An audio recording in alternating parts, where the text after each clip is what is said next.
Tell them what we're doing today. We're starting a walker today into my daddy's Cherokee. Awesome. Look at that, you did great. Hey guys, welcome back to my channel. Today we're going to be installing a Spartan locker in the front end of my XJ. The reason why I went with the Spartan is I haven't tried it yet. I do have a Aussie locker in my Wrangler and I love it, so I thought I'd give this one a shot as well.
So the next thing we're going to do is remove this pin and this piece here.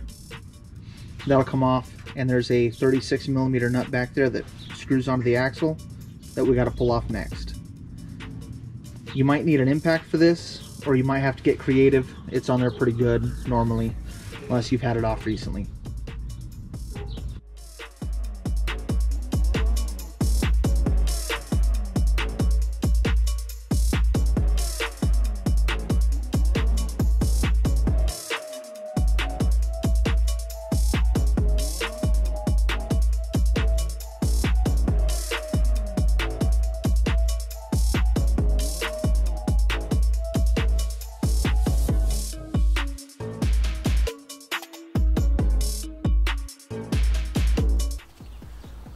Okay, so in order to get the locker in, we got to pull our axles out. And in order to do that, we got to tear all this apart. So the first thing we're going to do is we're going to tear our brake calipers. There's two 13mm bolts in the back here. We're going to tie that up out of the way. And then we've got to remove everything else. But we're going to start with the brake calipers.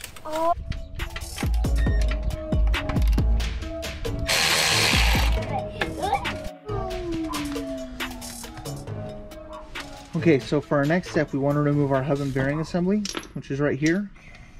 And in order to do that, there's 3 bolts that come in from the other side.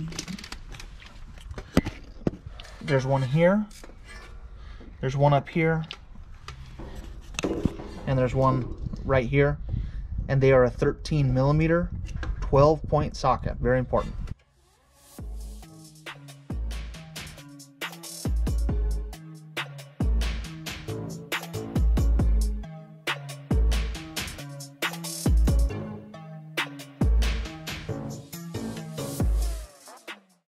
Okay guys, so now we are on day 2 of this project.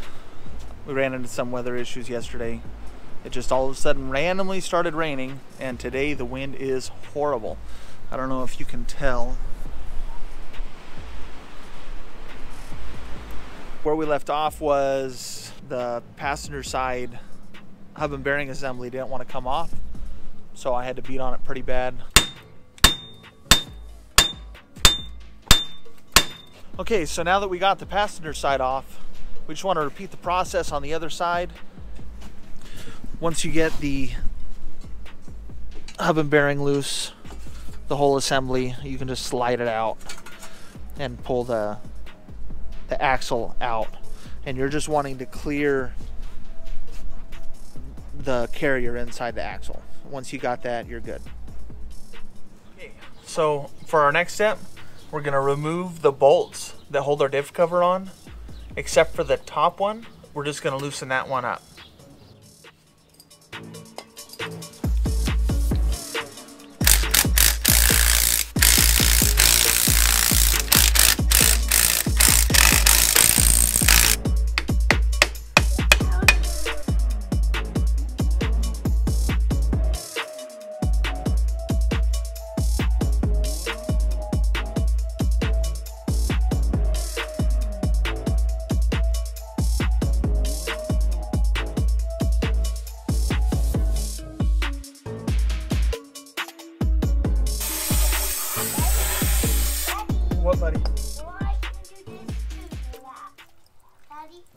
our next step is going to be to remove this bad boy. In order to do so, you've got 4 bolts, and each one of them is a 16 millimeter or a 5/8. It's really important that these go back in the same exact orientation that they came out. So what you can do is you can mark on your bracket here, and you can mark out here on the housing as well as over here. Mine is already stamped. There's a little A stamped upside down right here and an A stamped upside down right here. And I've got a sideways A and a sideways A so that I know where these line up.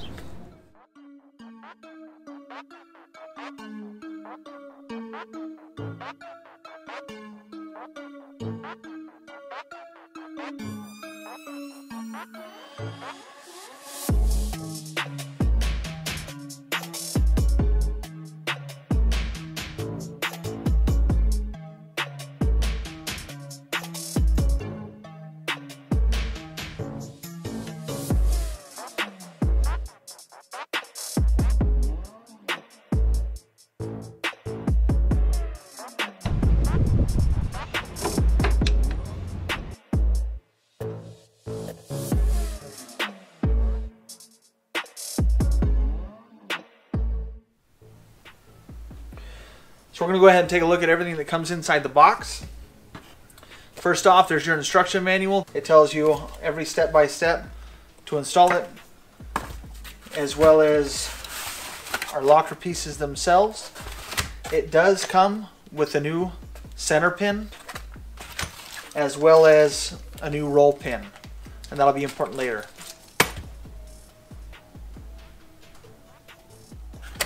Okay, so because our ring gear is in the way of removing our center pin, we need to remove our ring gear. Now, it's very important that the ring gear goes on the exact same way it came off, so it's always a good idea to take like a paint pen and mark it, or take a punch to it and hit that. So we're going to go ahead and mark it with our paint pen. That way it can go on the exact same way it came off, and then we can just wipe that off later. The bolts are also on there extremely tight. They might even have some Loctite on them. You can stick this in your vise, just be very careful, or you can use an impact, and we're just going to use an impact.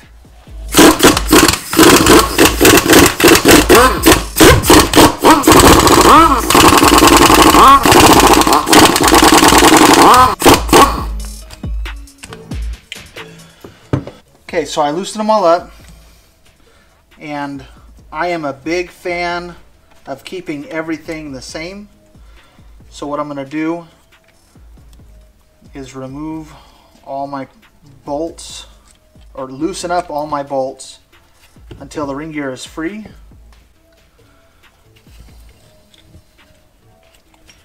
So hang up on one. That way I can set my ring gear aside, and I can put all the bolts back in it in the order that they go, so that I can line it up later.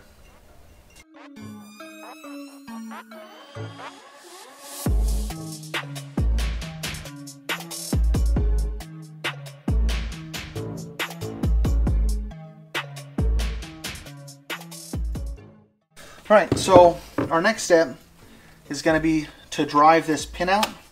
There's a roll pin in here that holds this larger pin in. We're going to drive that out.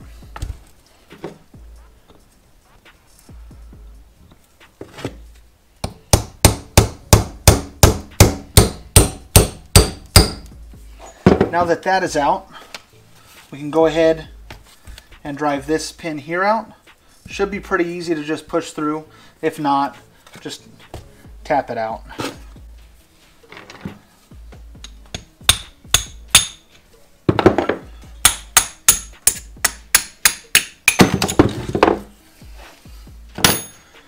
Okay, so now that we got that out,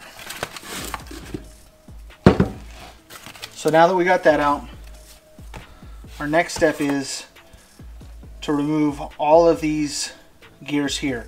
Now we're not going to be reusing these, so you can set them aside But in order to get these out, the easiest way is just to turn the gears. Turn one side and hold the other side, and it will put them out towards the edges. And you can pull these out and set these aside. Next, we can pull these out here. There is a little shim that goes on each side.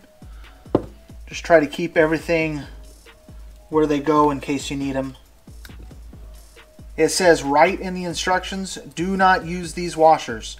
So you want to make sure that you get them out. There will be washers on any one of them that you have. It's important that you get them out. They will kind of be sticky. Okay, so the next thing you want to do is get yourself a good amount of grease. You are going to need grease for assembly. Okay, so what we're going to do is we have our springs and our little pins here. You want to put your spring in, put it into the inner locker portion. You want to compress that spring, and these little retaining clips or pins go in, and that holds it in place. That way you can assemble it a lot easier.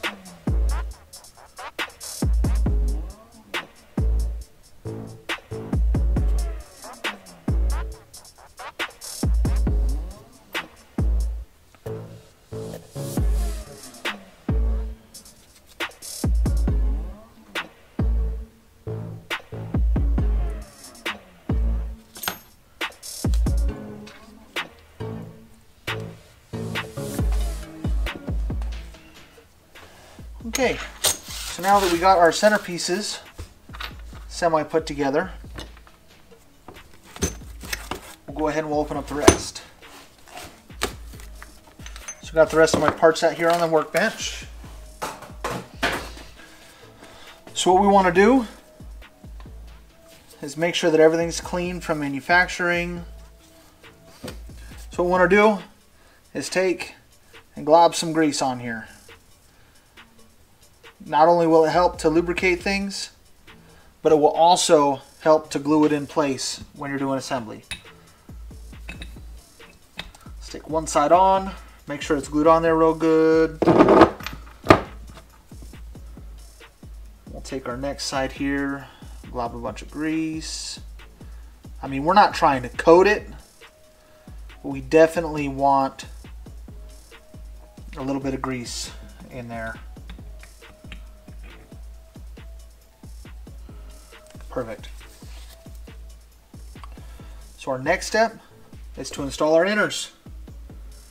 Once again, trying to avoid any dry starts.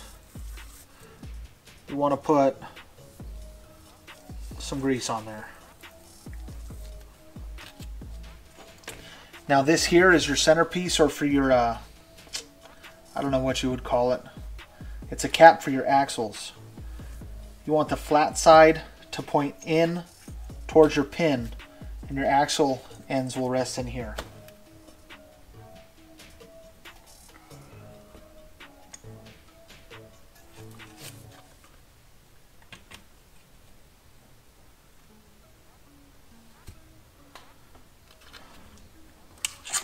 Once again, healthy amount of grease.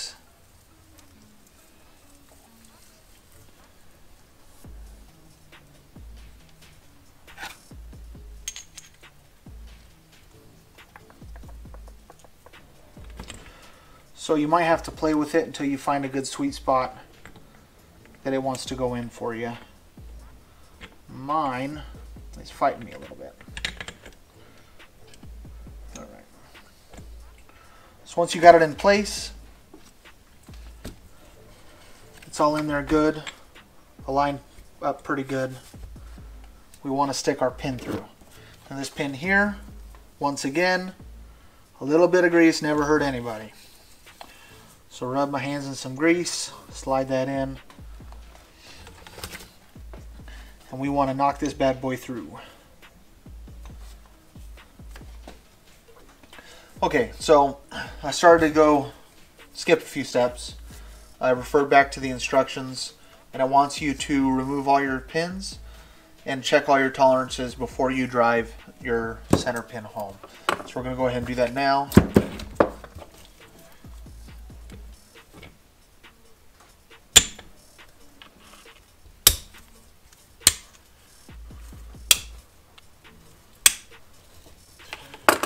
Okay, so now we're going to check our tolerances here.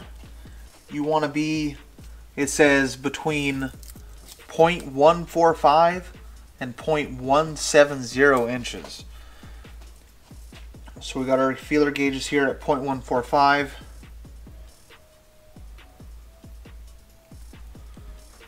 And we fit. It's a little bit of a tight fit, but my feeler gauges are pretty worn out, so.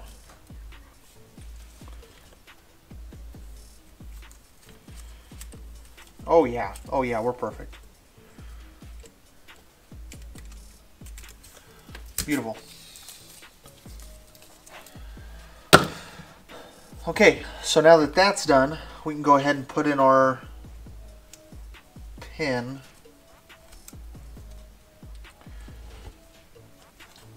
Now earlier, when I went to go put it in, I was having some issues. It's such a tight fit. It's a little bit hard right now. It's cold in here. So now what we can do is we can stick this pin here in the freezer and let it sit overnight and come back to it.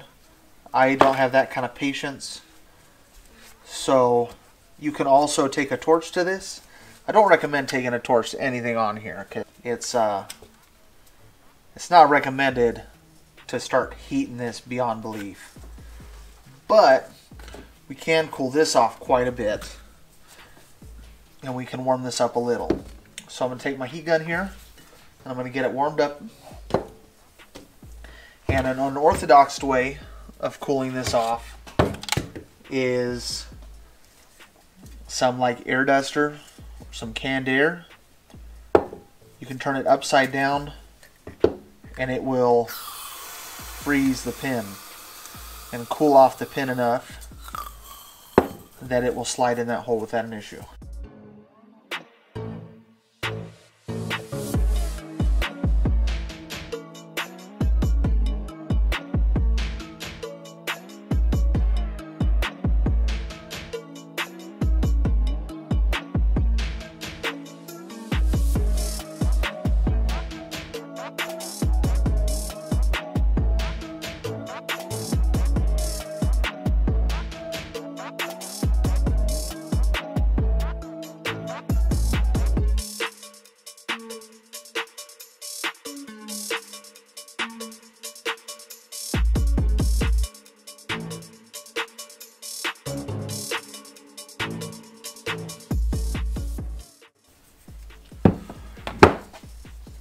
Okay,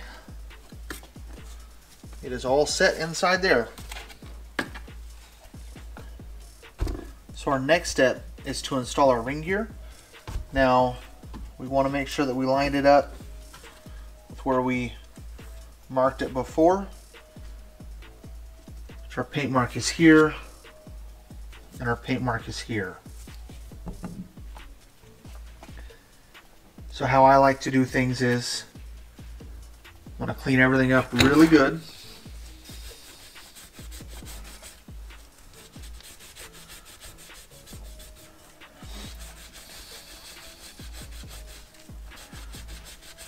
So now that that's all cleaned up, flip this over, find where my mark is.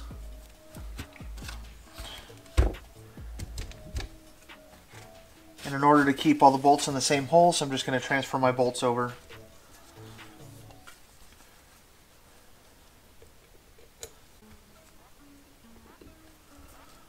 them down as I go.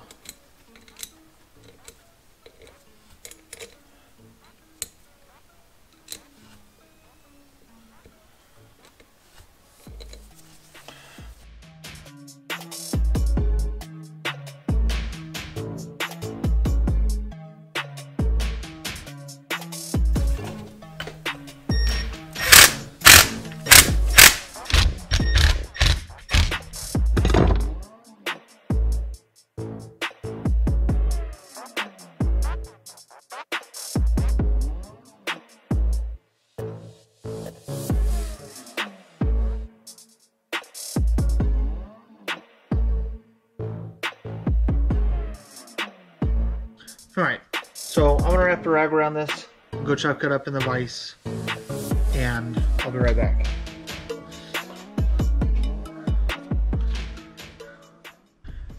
Okay guys, we're back at my workbench. I got all these torqued down to 80 foot-pounds, and now we're just about ready to go ahead and throw it in. I do want to make a couple of last little things here. I'm going to put some grease in here, roll those around, that way we don't have any dry starts.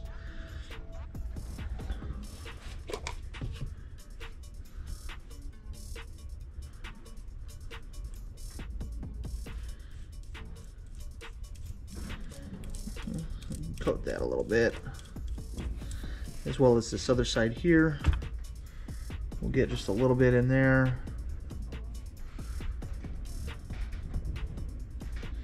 And we'll roll that around. Make that nice and smooth as well. Perfect. It is ready to go in. Let's do it. Okay, so we're back here underneath my XJ. It's extremely windy outside. I'm hoping the audio doesn't suck, but we're gonna give it a shot. We're gonna go ahead and install our entire assembly in. Just gonna pull it out. You want to make sure all your parts are clean.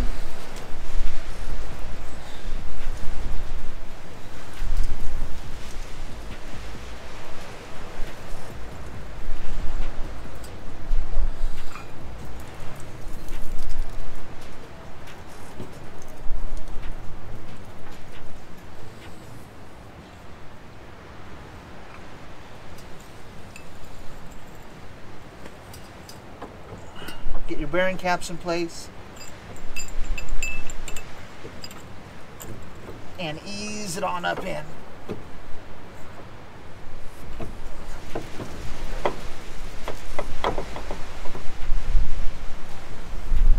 And there it is. Now that we've done that, we want to take our brackets and take note of where it was before, the orientation, and it was in here just like this, so that's where we're going to put it back in there.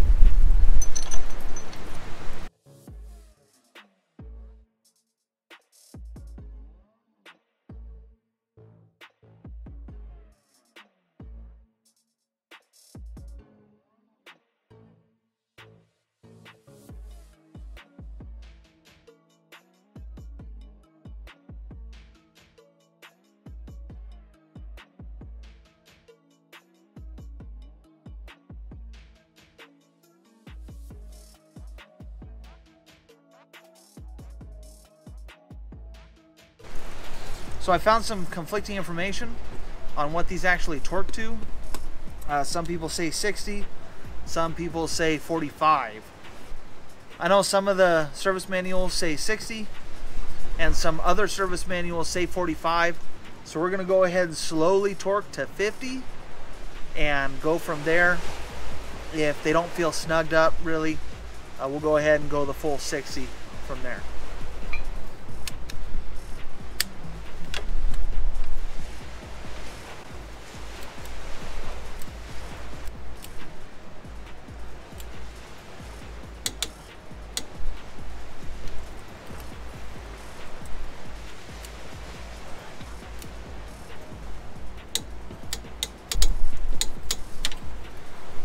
Alright, so now at this point, we've got everything clean.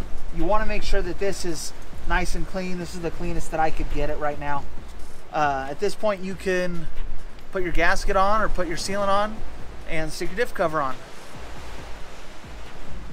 So for the next step in the process, we're going to install our diff cover. I'm going to go with the right stuff. It's 1 minute gasket. That way I don't have to wait for it to do a 24-hour cure. This stuff cures pretty quick. So you want to make a nice even layer all the way around, and you want to kind of circle your bolt holes as well. Remember, it doesn't need a whole lot because it will thin out and spread out to fill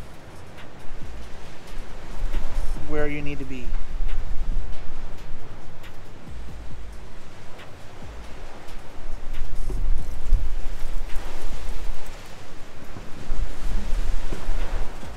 When it smashes it flat, it will actually have a whole lot in there. So you don't want to overdo it. Guaranteed I put too much.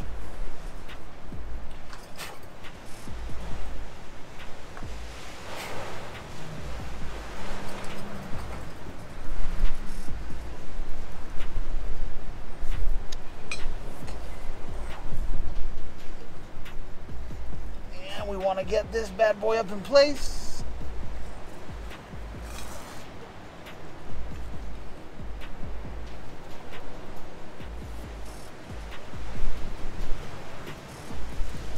Get our bolt started.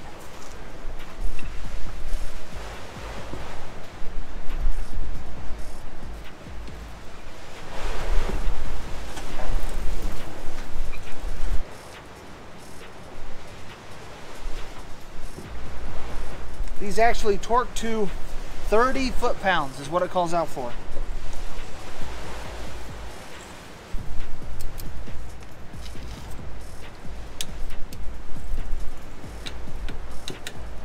Click, click.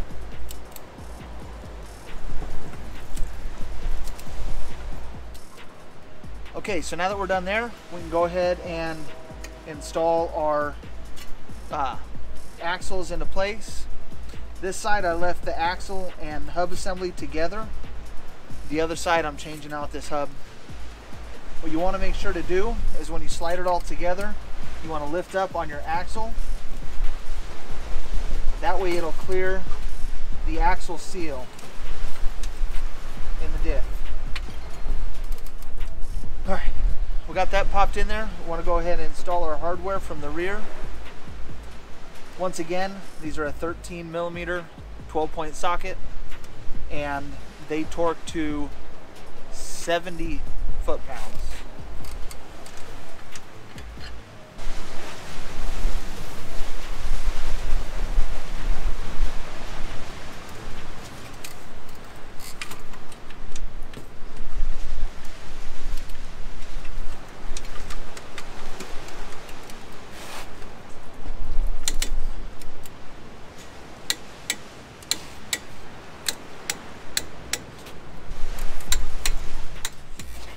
Okay, so now that we got all that together, we want to put our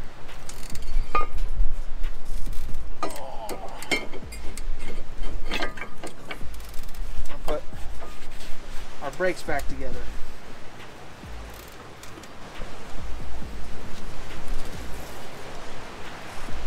Slide our caliper into place here. All right, and according to the book, these torque to 21 to 30 foot-pounds. Click. And click. All right, we just repeat the process on the other side. So the last and most important step, don't forget your oil.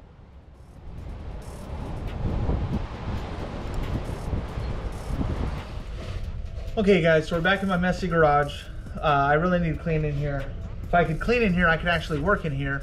and not in my messy, windy, dirty driveway. It's horrible outside. The wind is terrible.